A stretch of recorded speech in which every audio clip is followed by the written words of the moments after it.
Hello बच्चों, आज हम लोग बात करने वाले हैं यहाँ पर वर्क एनर्जी थ्योरम के बारे में। तो दोस्तों, वर्क एनर्जी थ्योरम क्या बोलती है कि work done by resultant force on a body is equal to change in kinetic energy. इसका कहने का मतलब ये है कि अगर हम किसी भी बॉडी के ऊपर कुछ वर्क कर रहे हैं तो वो क्या करेगी, यहाँ पर उस बॉडी की काइनेटिक एनर्जी को क्या कर देगी, चेंज कर देगी।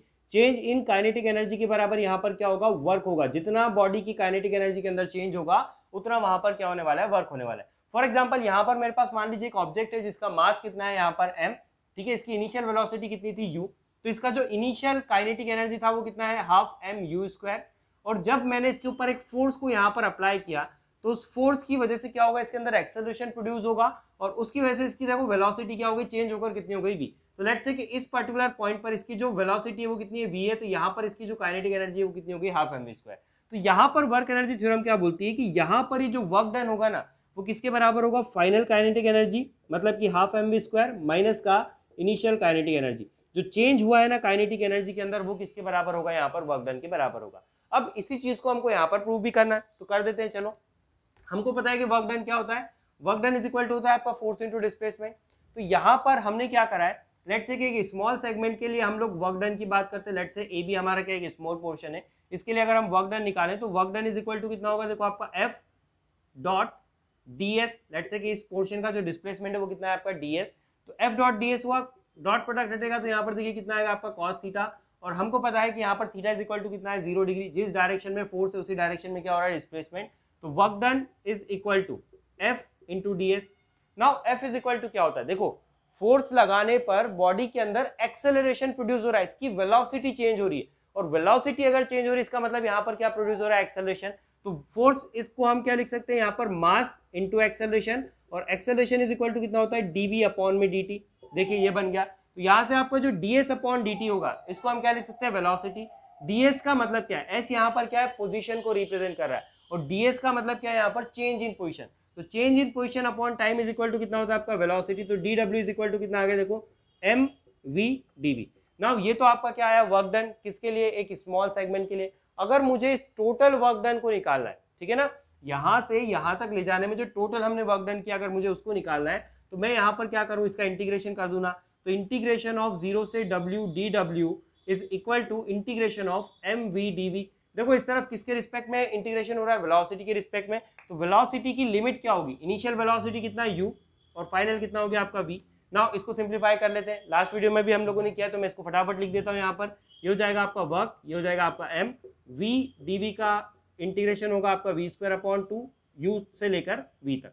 तो work done is equal to 1/2 को आप बाहर ले लीजिए, 1/2 m।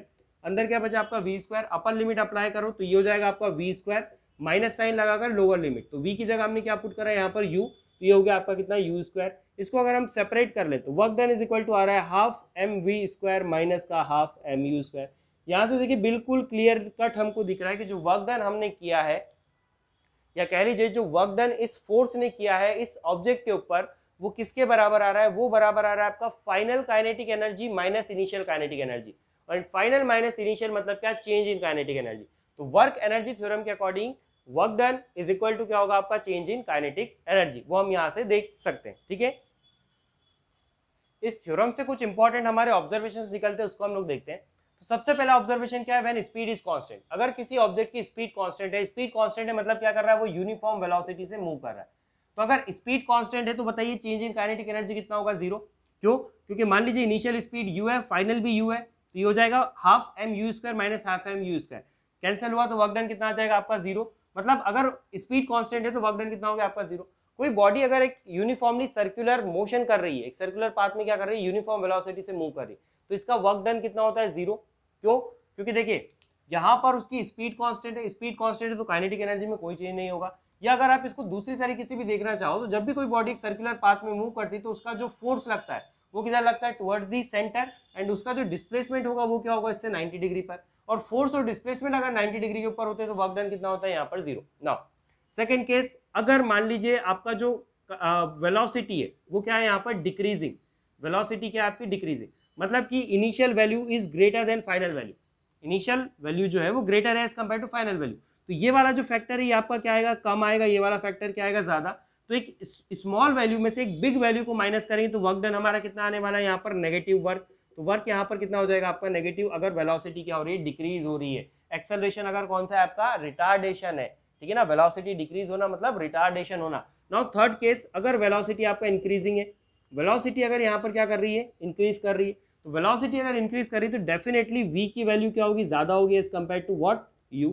तो ये वाला फैक्टर बड़ा होगा इसके कंपेयर में, तो एक बड़ी वैल्यू में से छोटी को माइनस करेंगे तो वर्क डन हमारा यहाँ पर कितना आने वाला है, पॉजिटिव, ठीक है। तो ये हमारा यहाँ पर इसका क्या हुआ, डिस्कशन हुआ। एक और यहाँ पर हमको इसी टॉपिक के अंदर आगे हमको देखना है कि एक मोमेंटम और काइनेटिक एनर्जी के अंदर क्या रिलेशनशिप होने वाला है, ठीक है। तो इसको आप नोट कर लीजिए। एक इंपॉर्टेंट चीज यहाँ पर मैं आपको वर्क एनर्जी थ्योरम के रिगार्डिंग बताता हूँ कि हम लोगों ने वर्क एनर्जी थ्योरम में बात करी कि वर्क जो होता है वो काइनेटिक एनर्जी को चेंज होता है, बट एक्चुअल में ऐसा नहीं होता है। कुछ केसेस के अंदर जब हम लोग क्या करते हैं, किसी एक बॉडी को मान लीजिए आप एक हाइट तक रेस करके जाते हो, तो जब हम उसके अंदर वर्क कर रहे हैं ना, तो कुछ वर्क आपका क्या होगा, पोटेंशियल एनर्जी के फॉर्म में भी स्टोर हो सकता है, ठीक है ना। तो वर्क जो होता है वो एनर्जी में कन्वर्ट होगा, चाहे वो आपका काइनेटिक हो, चाहे वो आपका क्या हो, पोटेंशियल एनर्जी। नाउ हमारे टॉपिक के ऊपर आते हैं, हमको रिलेशनशिप निकालना है kinetic energy and linear momentum के बीच में। तो देखते हैं, चलो काइनेटिक एनर्जी, लेट्स से एक बॉडी है जिसका मास m है और उसकी वेलोसिटी कितनी है v, तो उसका जो काइनेटिक एनर्जी होगा वो कितना होगा, हाफ mv²। और हमको पता है कि मोमेंटम कितना होता है, मास इंटू वेलोसिटी, मास और वेलोसिटी का प्रोडक्ट कितना होता है, मोमेंटम। तो नाउ हमको इन दोनों में क्या निकालना है, रिलेशनशिप। चलिए कर लेते हैं एक काम, दोनों तरफ में क्या कर देता हूँ, m का मल्टीप्लाई, तो ये कितना हो जाएगा आपका m into E K is equal to 1/2 m into M कितना हो गया, m²। तो m इंटू वी का मैं क्या लिख सकता हूँ यहाँ पर, होल स्क्वायर।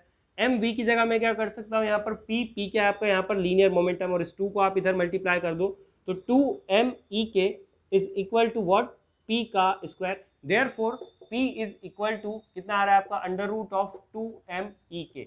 मतलब कि जो लीनियर मोमेंटम है आपका वो किस तरह से प्रोपोर्शनल है एनर्जी के अंडर रूट ऑफ ई के। एनर्जी को अगर हम 4 टाइम्स इंक्रीज करेंगे तब जाकर हमारा क्या होगा, एनर्जी जो है आपका, अगर ये 4 टाइम्स इंक्रीज होती है, ठीक है, तो आपका जो मोमेंटम है वो कितना होगा, 2 टाइम्स इंक्रीज होगा, बिकॉज 4 का रूट कितना होगा आपका यहाँ पर 2। तो ये यहाँ पर क्या होता है आपका, मोमेंटम और एनर्जी के अंदर रिलेशनशिप निकल कर आता है। एक इंपॉर्टेंट चीज यहाँ पर नोट करने वाली ये है कि आपका जो काइनेटिक एनर्जी होगी ना, इसकी वैल्यू ऑलवेज पॉजिटिव होगी। क्यों पॉजिटिव होगी, क्योंकि देखिए किसी भी बॉडी का जो मास है वो कभी भी नेगेटिव नहीं हो सकता, और दूसरी चीज वेलोसिटी नेगेटिव हो सकती है, बट आपकी जो एनर्जी वो किसके ऊपर डिपेंड कर रही है, वेलोसिटी के स्क्वायर के ऊपर। तो वेलोसिटी का जब आप स्क्वायर निकालने जाएंगे तो ये क्या आएगा आपका, पॉजिटिव निकल कर आएगा। तो एनर्जी इज ऑलवेज पॉजिटिव, किसी भी ऑब्जेक्ट की जो एनर्जी होगी वो क्या होगी आपकी, ऑलवेज पॉजिटिव। देखिए अगर यहाँ पर किसी ऑब्जेक्ट का अगर मास अगर यहाँ पर कांस्टेंट है, तो ये जो 2m वाला फैक्टर है कांस्टेंट हो गया, तो p डायरेक्टली किसके ऊपर डिपेंड करेगा, अंडर रूट ऑफ ई के। अगर मैं इसका स्क्वायर करूँ तो p square is directly proportional to क्या, ई के। ये जो रिलेशनशिप है ना आपका, किसको शो करता है, ये एक पैराबोला को शो करता है। तो अगर हम इसको ग्राफ पर प्लॉट करने जाएं तो ये आपका अगर एनर्जी है, ये आपका अगर मोमेंटम है, तो आपका ग्राफ क्या बनेगा, इस तरह से यहाँ पर पैराबोलिक ग्राफ बनने वाला है। नाउ सेकंड केस लेते हैं, अगर मान लीजिए आपका ई के कांस्टेंट है, तो यहाँ पर आपका जो मोमेंटम है वो सिर्फ किसके ऊपर डिपेंड करेगा, अंडर रूट ऑफ एम के ऊपर डिपेंड करेगा। तो यहाँ पर अगर मैं अंडर रूट ऑफ एम और पी के ऊपर एक ग्राफ बनाना चाहूँ, ठीक है, under root of M and P के ऊपर अगर मैं यहाँ पर क्या करना चाहूँ, एक ग्राफ बनाना चाहूँ, तो यहाँ पर ये जो ग्राफ निकल कर आएगा ये आपका कैसा आने वाला है, स्ट्रेट लाइन। लेकिन अगर मान लीजिए मुझे मास के और पी के बीच में एक रिलेशनशिप निकालना है, एक ग्राफ बनाना है, तो वो कैसे आएगा, देखो इसका स्क्वायर कर दो तो P square is proportional to what, M. तो इसका जो ग्राफ होगा ना वो कैसा आने वाला है, यहाँ पर ये अगर आपका यहाँ पर मान लीजिए p है, ये अगर आपका m है, तो यहाँ पर जो ग्राफ होगा वो कैसा बनेगा आपका, हाइपरबोला। अब एक इंपॉर्टेंट चीज यहाँ पर ये आ रही है कि पिछला वाला जो केस था एनर्जी वाला, उसमें भी तो कुछ इसी टाइप का रिलेशन था ना, P square is directly proportional to E के। यहाँ पर भी क्या आपका P square is directly proportional to M, but इसमें ग्राफ आपका पैराबोलिक बना, इसमें ग्राफ आपका हाइपरबोलिक बना। इसका कारण क्या है, यहाँ पर देखिए आपका जो p है ना, ये नेगेटिव भी हो सकता है एंड पॉजिटिव भी हो सकता है। तो चाहे आपका p नेगेटिव हो या पॉजिटिव हो, एनर्जी तो ऑलवेज क्या आने वाली है आपकी, पॉजिटिव ही आने वाली, क्योंकि ये किसके ऊपर डिपेंड कर रही है, p के स्क्वायर के ऊपर डिपेंड कर रही है। लेकिन इस पर्टिकुलर केस में अगर हम बात करें कि अगर आपका मान लीजिए मोमेंटम नेगेटिव है, ठीक है, तो स्टिल आपका जो मास है वो क्या होने वाला है, आपका पॉजिटिव ही होने वाला है। मोमेंटम अगर नेगेटिव है तो मास आपका क्या होने वाला है, पॉजिटिव ही होने वाला है। तो मास कभी भी नेगेटिव नहीं होगा, और मास अगर कभी भी नेगेटिव नहीं होगा तो आपका इस वाले पोर्शन के अंदर आपका एक ग्राफ लाई नहीं करने वाला, ठीक है ना। तो यहाँ पर आपका क्या होगा, एक हाइपरबोलिक ग्राफ बनने वाला है। तो आई होप आपको ये पूरा का पूरा कॉन्सेप्ट समझ में आया होगा। अच्छा लगा है तो लाइक शेयर सब्सक्राइब जरूर कीजिएगा। मिलते हैं अगले वीडियो में। यहाँ तक बने रहने के लिए बहुत बहुत शुक्रिया। जय हिंद, वंदे मातरम।